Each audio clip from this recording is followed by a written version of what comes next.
10:52 ஓகேவா? 10:52 ஏப்ரல். பார்த்துக்கோங்க, இது நைட் டைமு.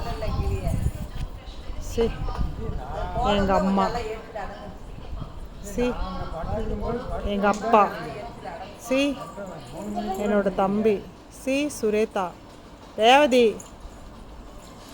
நைட்டு 11 மணிக்கு பண்ணுற வேலையா இது? ஹாய் ஹாய் ஹாய்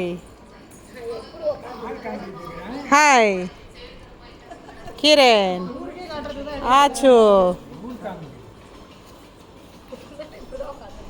சூச்சா, ஜீவிதா, புட்டோ, கமான். நைட்டு 11 மணி எங்கள் வீதி பார்த்தீங்கள. ஏ கோகுல் வாடா இங்கே. எங்கடா உங்கள் அம்மா? சரி ஓகே.